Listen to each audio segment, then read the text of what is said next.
hirapan tungkol sa tagumpay. Ang pinakagagaling lang yun. Hello, naku, maraming salamat.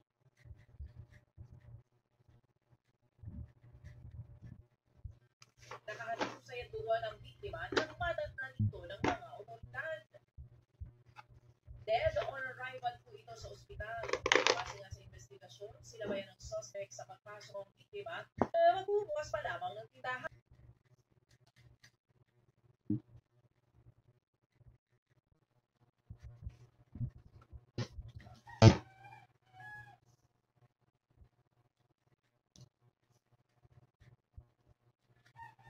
Angel sa Maldita SM Mega Mall, pinapabatian. So once again, happy birthday, Kurt Lawrence Duran. Tomorrow, Queen August 15, pati na rin natin ang good morning. See, ang mga Angels sa Echo po, sa 11,000 piso ang halaga ng utang ng Pilipinas sa susunod na taon. Naku po. Yan nga po magtataya sa ilalim ng budget and expenditures and sources of financing para po sa taong 2026. Nagpas 13 trilyong piso, malaking bahagi raw ng halagang kabuuang ay manggagaling po sa local sources. Habang ang natitirang 5.78 trillion pesos, uutangin po sa labas ng bansa patay, habang 7 iba pang sugatan sa pagsabog po ng paggawaan ng bomba sa Curitiba sa Brazil. Ayon na sa report, bawang empleyado ng kumpanya na sabing mga biktima. Agad namang rumisponde ang Municipal Civil Protection and Defense Coordination sa pinangyarihan ng pagsabog para sa nakamit ng teammates. Lalo pa 2 do-or-die na laro ang ipananalo nila o naipanalo nila para umabante sa quarterfinals. And you see it on video. You get up there and start playing against it on the court. Rob is proud of the guys. Kailangan buhay pa ulit tayo sa susunod. Yan nga po ang sunod ng team. Coach Tim Cone at si Dwight Ramos ng Gilas. May panahon po ng 2 taon po sa kanyang ika-7 taon sa pupunan si Almazan. Nitong nagdaang season, nagtala po ng averages sa 6.4 points at 5 rebounds si Almazan. Kahit 36 anyos na, isa pa rin po si Almazan sa mga inaasahan ng Meralcos sa kanilang frontboard rotation. Inireklamo naman ng Los Angeles Dodgers o ang Los Angeles Dodgers superstar na si Shohei Ohtani at ang kanyang agent. Dahil po yan sa isang luxury real estate project sa Hawaii na may halagang $240 million o higit 30.5 billion pesos. Ayon po sa real estate broker na si Tomoko Matsumoto at developer na si Kevin Hayes Sr., tinatang sila sa proyekto ni Ohtani gamit ang kanilang influensya. Kinuhang endorser ng itinatayong The Vista at Monarch Resort si Ohtani. Wala pa namang sagot po dyan ang kampo ni Ohtani. Nagtala na naman po tuloy ang taping ni Coco Martin para po sa Batang Quiapo.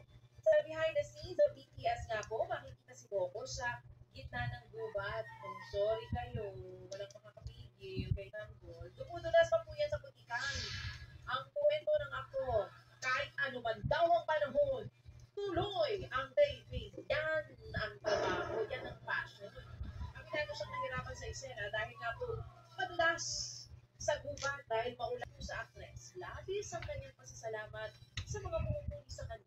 Si Direk Antoinette Madauni nagpasa na ng application para maging pambato ng Pilipinas sa Oscar Best International Feature category, ang Sunshine. At yan nga po mga kapatid, ang mga balitang nakalap ng bulwagang pambalita ng News 5. Patuloy pa rin po manood at makinig sa isa pang edisyon ng programang Hitik sa Impormasyon, Diskusyon, Talakayan at Tawanan. At higit sa lahat, pagseserbisyo sa bayan. Ito pa rin po ang tambalang 10 fight on a DJ Chacha dito po yan sa True FM. Magtamang oras ngayong ganap ng 7:46 in the morning. At ang ating pong tamang oras, sabi ng Boss Mastery Coffee. Boss Mastery Coffee, mas maganda pong ating umaga kapag ang ating kape ay Boss Mastery Coffee. Alam mo na natin, amoy palang quality coffee beans at puno ng Tangustin with Zantone. Again, with Zantone, na mahina po sa ating kalusugan at pangangatawan. Boss Mastery Coffee, kapeng Marangustinson, 7-Eleven, South Drug at mga piling supermarkets nationwide. Mga kapatid, sa mga panahong ito tayo hubay sigurado. Sigurado ka ba? Sure ka ba? Sa iyo? Sa ating ng mga gamot. Ito ho ba'y safe at tama? Aba, tayo nga po'y tumagas. Uy, teka, hindi ako kasali doon. Nagtatanong nga nanay ko eh. Nagtatanong nanay ko, ba, base na base ka na naman. Mukhang kakain na naman kayo. Ayos na. Sabi ko, no, mabilis na base na yan sa'yo. Alam mo, lagi kita pinag-aki Jake Chacha. Dito tayo sa totoo.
Sa 1 p.m. itinanghal bilang Best News Magazine Program for Television sa 46 Catholic Mass Media Awards. Sino na tayo? Thank you at happy birthday kay Robert Espino today. Maligayang bati ko sa inyo ha. Ka-birthday ko si Boss Gabby Lopez. Yan. Ako ang Chairman Emeritus ng ABS-CBN. Good morning and happy birthday po sa Ed. Again, dito po naman kay Robert Espino. Happy birthday to you. Ito ba'y miyembro ng Akaba? Pico na naman. Sandali lang. Ito ang para sa iyo. Pagsigdo! Bravo! Food Supplemental Men. Diba? Masarap ang buhay kaya lagi ito-todo ang arangkada. Nawalan ng pagya. Bravo! Food Supplemental Men. Naglalabas na po ang kagawaran ng Secretary sa aling araw po ang mag-group sa ating presidential order na sudan at tutin yung ating po mga hospital na security measures. Number one po yan, nakikita po sa mga team natin, no? Na kung maaari bawasan po masukan, bawasan ng mga bata, ng mga magulang, o ng mga tao, ang tagalog ang natin po sa mga pag-aaral. Kasama na po doon sa ngayon, posibilidad na magkaroon ng master. Yan po, yung mga master kasi yung mag-doon sa religious sa labas po ng eskwela natin. Tayo magkaroon po ng posibilidad natin mga business na nakakaalam po at po sila. So, meron po na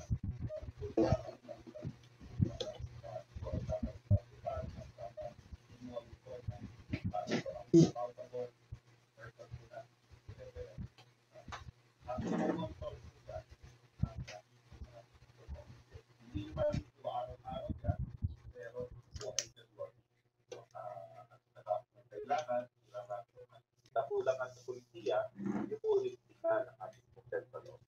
In that regard po, ASEC, paano ugnayan ng DepEd perhaps sa DILG para nga sa tulong ng mga LGUs dito po sa mga pagtatalaga ng magbabantay sa mga paaralan?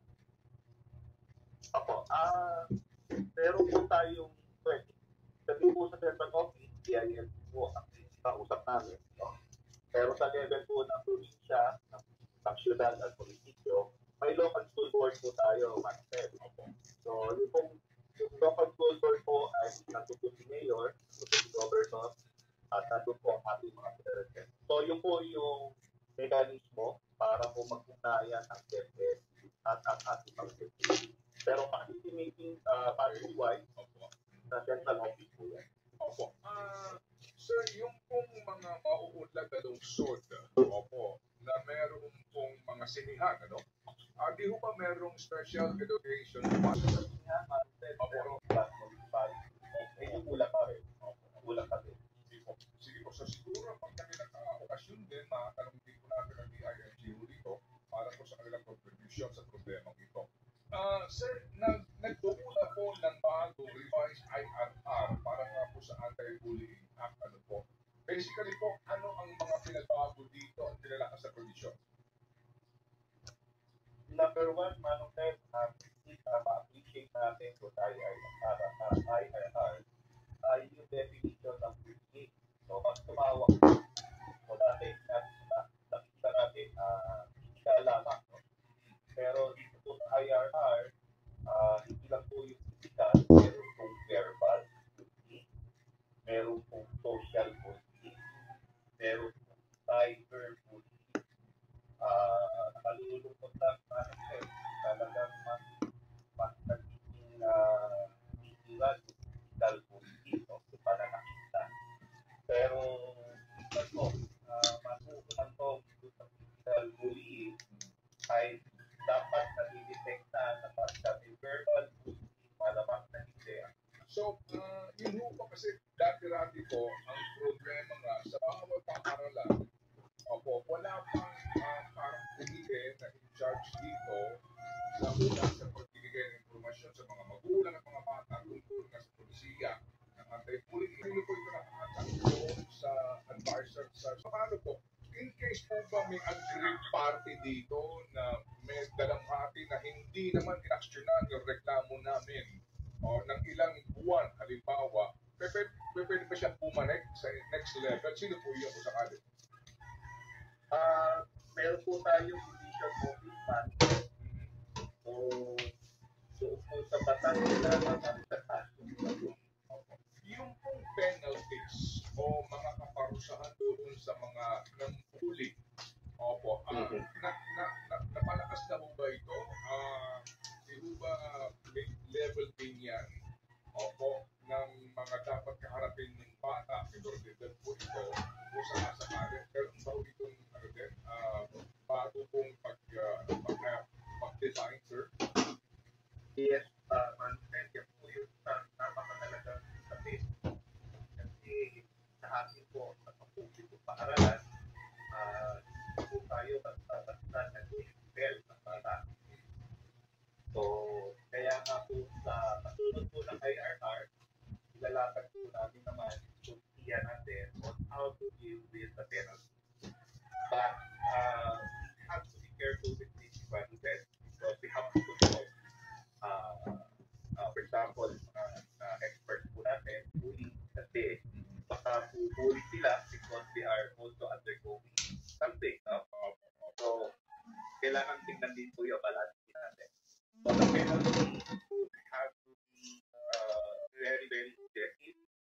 Nang ganun po naman masayang din yung buhay ng mga bata. Kailangan mabago. So, yun po yung mapapaliwanag ko maganda ngayon, pero we are going to do that. Opo. Yung pong revised na IRR nito is effective sa publiko at pribadong paaralan, di po ba? Hango sa balita, no? Pero tama ho ba? This is para po sa lahat, di ba?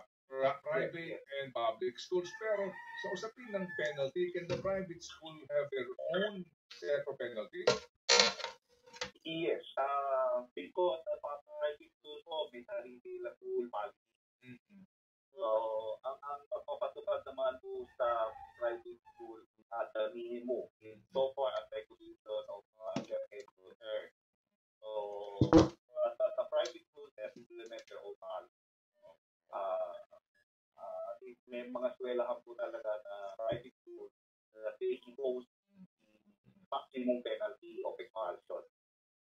Saka mas mahigpit, no, doon nga sa mga penalties nga po kasi may mga private school even before the school opening, meron na po silang parang briefing o seminar sa parents at sa mga bata para at least na agad Opo, di po ba? At saka may regular policy direction.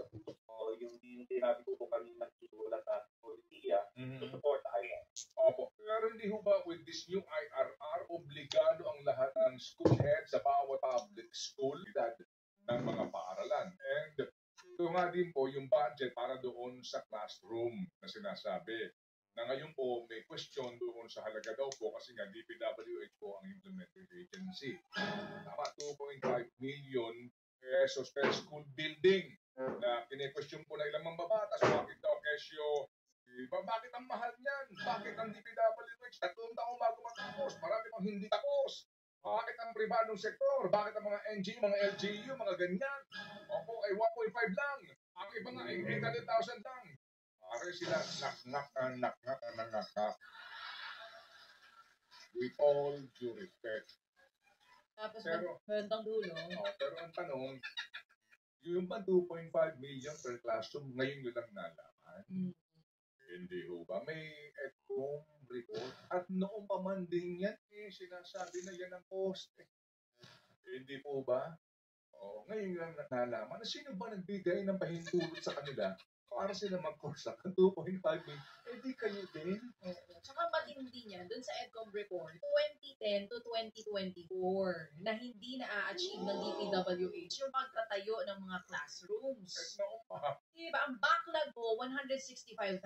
So kung 2010 to 2024 pa yan, tapos may magagalit na senador, dapat you ask yourself, gaano ka nakatagal nakaupo? Ba't ka pa nagagalit? Ngayon mo lang nalaman.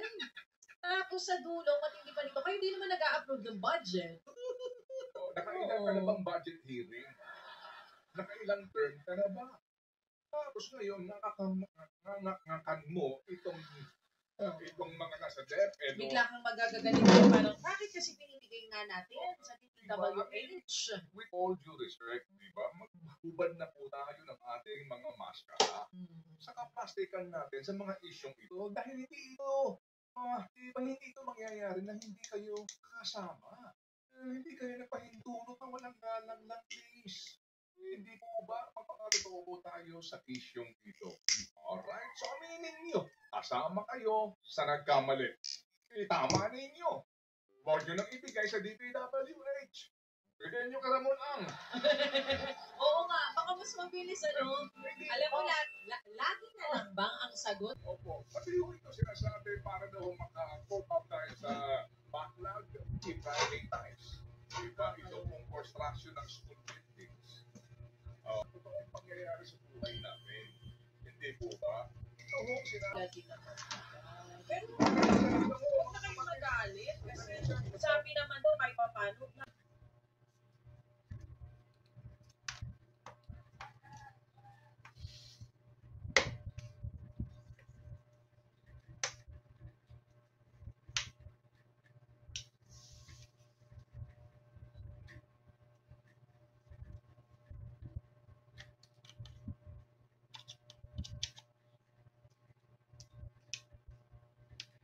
Ito po projects and other DPWH projects, hindi na pong nailahad ang modus operandi. No? Kagama na po namin ang binabagay po nila yung matunaan, etc.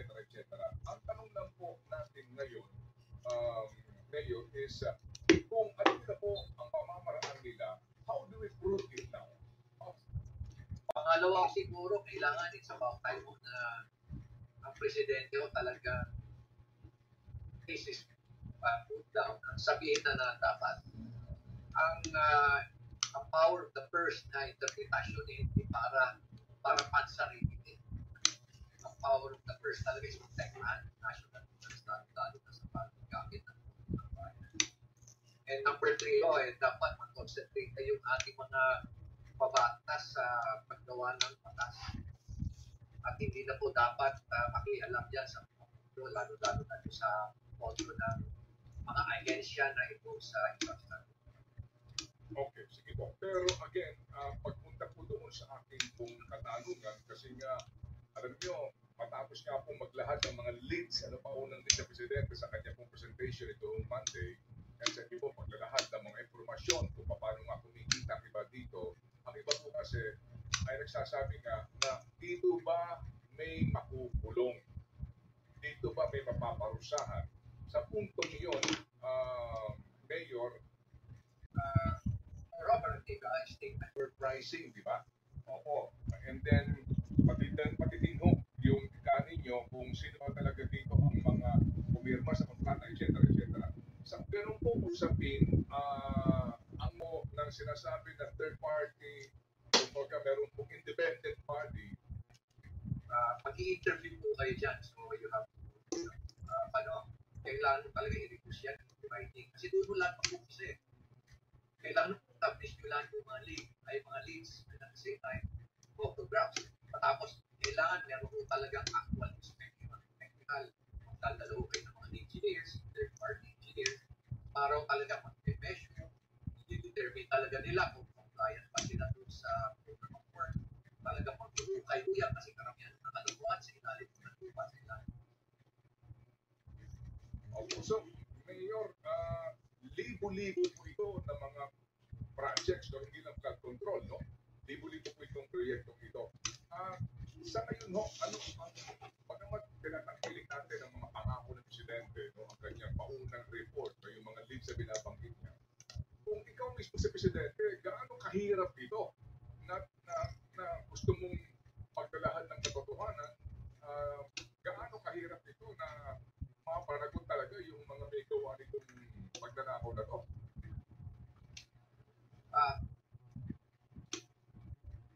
Opo, nag-trace tayo dito sa ating linya. Opo. Ito, atin lang konsultahin itong si Mayor kasi nga hindi ko naman matatawaran kasi yung kanyang background, no? Kasi IDG, opo, naging heavy siya nito. Pati nga yung Mamasapano incident, mga kapatid, kahit na, alam nyo, ini-influensyahan nga po ng mismong Pangulo ng Pilipinas yung kanyang resulta ng investigasyon. Wala na hong naihahatid na proyekto. Okay na ba tayo? Kahit lang siguro sa Sandro Marcos, ano sabi niya? Sabi niya, hindi daw talaga dapat Congress ang agree daw siya na dapat independent one. Tama. Correct. Lahat naman tayo ay yun. Parang halimbawa, pupulis ng sangkot, alam mo, pulis din ang Kaya meron naman silang sarili nila. Pero mukhang binuwag na yung Presidential Anti-Corruption Commission. Wala na po yata. Yun ang pag ganyan po, kailangan ng isang executive order ng Presidente. And then, kaukulan din pong budget. Ano po? Para nga sa takuhan, saka sa research na gagawin ko rin, mga biyahe na importante po para suringin ng mga proyekto. Certain, alam niyo how overwhelmed po kayo sa dami ng information na tatanggapin. Once na marami na ako bibigay ng information, scripting. Ganyan ho katindi yan. And it will not only be in one particular place, focus lang sa isang lugar, sa isang kaitan natin. All over the Philippines yan, kaya talagang kailangan din ng pondo para to support yung logistics, to support yung travel. Kasi magkakaroon po ng inspection yan. Ganun na rin po yung mga kung saan yung lodging. Matindi rin po yan, pero at the end of the day, it's all about setting things right.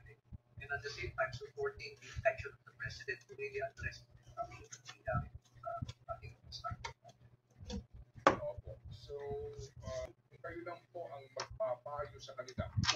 naman po tayo. Ano po masasabi niyo?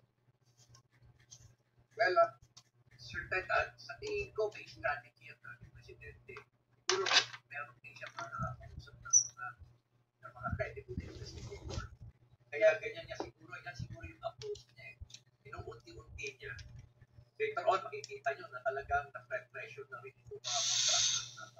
Alam ko, magsasabi ko yan pag kinausap ko yung magsasabi ko natin. Sige, may pahabol ka bang tanong siya? Yes po. Meron po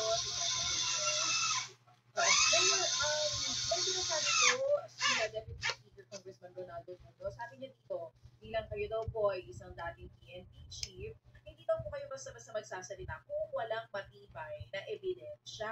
Sinasabi niya daw daw mag-build up na nga daw po kayo. Kung pwede lang pong matanong, kung okay lang din na masagot po ninyo. Sa ngayon po ba, meron na nga kayo ng mga dating PNP chief, hindi daw po kayo basta-basta magsasalita kung walang matibay na ebidensya. Sinasabi niya daw mag-build up na nga daw po kayo. Kung pwede lang pong matanong, kung okay lang din na masagot po ninyo.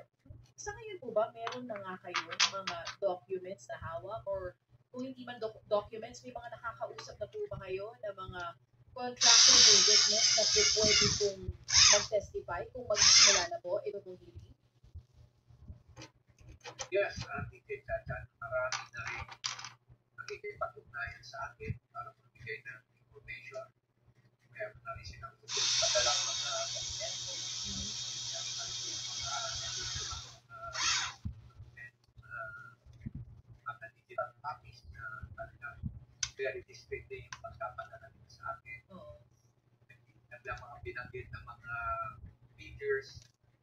So, all of these are actually leads na considered leads. Hindi pa ito ebidensya. Kailangan pa ng evaluation. Pero ako na nagsasabi na very credible. For one, yung detailed unit price analysis na DPWH, pwede na mag-umpisa ng investigasyon kasi kung ano yun eh. May mapasi evidence na hindi. At yan, document na yan, sa COA, DPWH. Yan sa matter of, sending a subpoena para talaga isang plan niya mga yan. Doon ba lang, pwede ka na mag-umpisa agad, mas maganda ng market survey, hindi na kung agad na talagang overwhelming yung pwede ka na mag-umpisa yung presidente na kahiyakan bago sila kinala naman nila sa pupunang na tawag po kayo sa Kongreso once mag-start ang investigasyon. Are you going to drop the names kung sino-sino? I will cross the bridge when I get there. Talking about their percentages. They're talking about what they're buying. Pero alam ko pala ako doon, hindi pa na sila nahiyan na Sige po. So, Mayor, hindi pa rin napapansin sa COA report. May mga COA report, sinasabi po, yung pagkukulang ng contractor sa proyekto, pagkulang ng district engineer sa proyekto, yung project engineer, pero hindi nagbabangkit ang mga pangalan ng mga kontratista.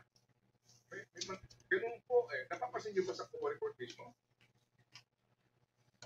Well, I cannot speak for the COA po, certain. Ang problema ko kasi sa COA, yung post-audit po sila. Ang nangyayari mo is, I presume na, it's something na dapat po natin alamin. Tama po ba yun na hintayin muna nilang magkamali bago sila kung hindi kaya in the middle of a particular transaction. Kung may nakikita na sila mali, dapat makikialam na sila at makikita na sila para hindi sayang yung resources sayang yung di ba? Dapat na may. Kumbaga sa traffic, pag alam mo nang liliko, alam mo na magpapailin. Sige, kaya sa'yo, magpapailin ka muna. Ayan na. Analogy, kasi po, ngayon, ang available COA report, 2023 DPWH, no? Yung 2024, malamang po, ngayon,